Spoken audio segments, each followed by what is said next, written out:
Très chers congénères congolais, j'ai décidé de m'adresser à vous à ce mois de décembre avec une émotion non festive, à raison des hostilités qui tiennent en échec nos aspirations et qui affectent drastiquement notre quiétude.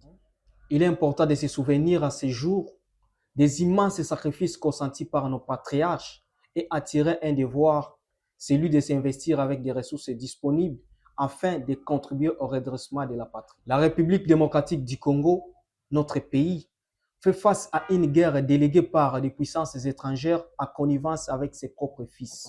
Un spectacle désolant qui laisse planer la méfiance entre les peuples souverains et les autorités politiques congolaises. Une situation qui mérite en évidence une remise en cause de la perception même de la chose publique, de la base au sommet. Je prends parole à connaissance des causes. État rescapé de ces sinistres, un témoin oculaire de ces désastres humanitaires. Nul ne pourra céder sa vie en espérant avoir une autre. J'ai immigré pour survivre. Et à peine quelques années, la vie de ceux qui m'ont vu naître, grandir, se font à nouveau. Comment aimer la patrie et en être un frein?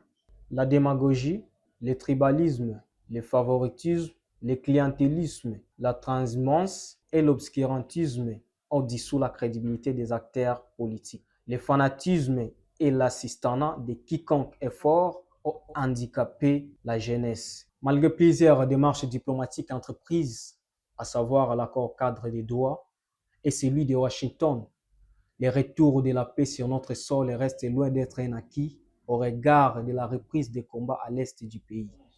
Encore faut-il reconnaître que le contenu de l'accord de Washington soutient l'hypothèse d'une légitime défense du Rwanda vis-à-vis d'un groupe armé qui relève à ce jour d'une simple imagination. Tout ceci en dépit du droit international qui considère toute présence d'une troupe étrangère dans un État souverain comme une violation grave. Pour ceux qui lisent et qui s'interrogent, cette base ne peut garantir une paix puisqu'aucune mesure militaire n'a été prise de façon officielle pour contraindre les Rwandais au strict respect. C'est la politique de la facilité. Donner raison à celui qui est en position de force pour une paix éphémère, telle que celle qui s'annonce en Ukraine. Chers frères et sœurs, il n'est pas trop tard. La survie du pays est une affaire de tous et chacun doit contribuer. Les événements du passé n'ont point prévenu en notre faveur, mais ils ont tout de même constitué un cadre de référence que nous devons exploiter pour éviter le pire. Dans cet élan, j'invite le président de la République, M. Félix-Antoine Tshisekedi Tshilombo, à prendre des décisions courageuses envers les autres acteurs politiques, mais surtout vis-à-vis de sa propre personne. Car il est préférable pour un homme d'accepter l'opprobre sur soi plutôt que sur la nation. Le Congo risque de sombrer. Plusieurs accords avec les multiples puissances risquent d'hypothéquer nos richesses et compromettre l'avenir des générations futures. Je le dis sans aucun doute que ceux qui jurent à votre nom aujourd'hui déclareront leur fidélité à un autre demain. La misère des Noirs en Haïti n'a privé de sommeil les puissants de ce monde. Demeurer puissants reste leur souci. Nos minéraux importent donc plus que nos vies. À ce stade, la piste la plus fructueuse et la plus crédible reste une résolution intercongolaise. En m'appuyant sur les droits politiques qui me sont conférés par la Constitution en son article 23, j'en appelle à l'organisation d'un dialogue national inclusif, dirigé par les confessions religieuses pour une résolution politique consensuelle et contraignante. Tout en exprimant ma compassion envers nos citoyens vivant dans les Grands Kivu, j'appelle à l'arrêt immédiat des hostilités et à la reprise de conscience de la gravité de la situation humanitaire de toutes les parties prenantes du conflit. La situation est préoccupante. Les décaissements de l'État devront refléter l'urgence. C'est pourquoi je propose à l'État congolais 1.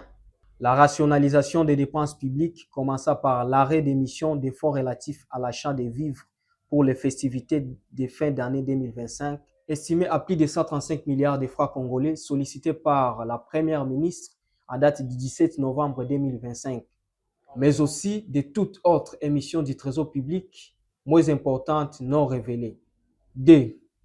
La construction d'un centre humanitaire spécialisé qui servirait de support à une politique d'aide nationale dans l'une des provinces non touchées. Et ensuite, rapatrier les réfugiés en vue d'un programme de réadaptation sociale et de réinsertion. 3. L'adoption des langages clairs alliés avec les actions et l'abandon des croyances ou des comptes personnalistes, voire des sorties médiatiques révélateurs des manques d'opinion militaire. Je me démêle pour ce qui me concerne sans ostentation, afin de constituer un front de jeunes patriotes, courageux, leaders d'opinion en miniature et dont la moralité ne fait objet d'aucun doute, afin de contribuer efficacement. Oui, ils nous ont confié par le passé qu'il revenait à la génération actuelle de relever ces pays. Dûment, qu'ils prennent alors la peine de nous associer, nous en avons bien le droit.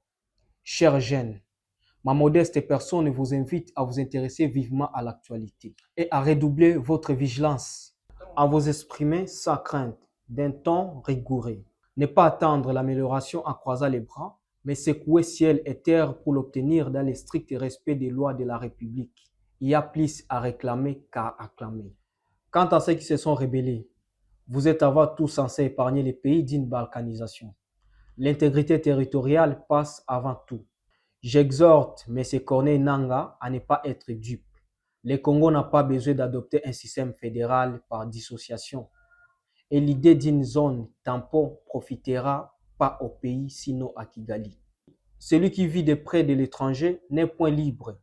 Ceux qui refusent de marcher pour attendre le Messie au désert meurent de soif et non de patience. Nous ne nions point la bonne foi du président de la République. Ses discours sont faits avec cœur et l'énergie qu'il dégage vient de son plus fort intérieur. Mais les résultats interpellent. La jeunesse est en fait prête. Le combat, c'est maintenant. Que nos martyrs se souviennent de nous. Que tous les morts qui réclament justice se joignent à nous. Nous vaincrons l'ennemi. Wandugu wangu wa Est, niko mtoto wenu wa Kivu, niko mtoto wenu wa Mwenga. Nilizaliwa, nikasomea, nikakomalia Kivu. Maisha yenyewe mko napitia saa hii mimi naijua. Hata kama watu ambao tulichagua hawaseme tena, shie bajene deja tushakuwa debu, tutaendelea kutetea batu yetu, tutaendelea kuwatetea, tutaendelea kufanya fujo kila siku juu tupate uhuru yetu.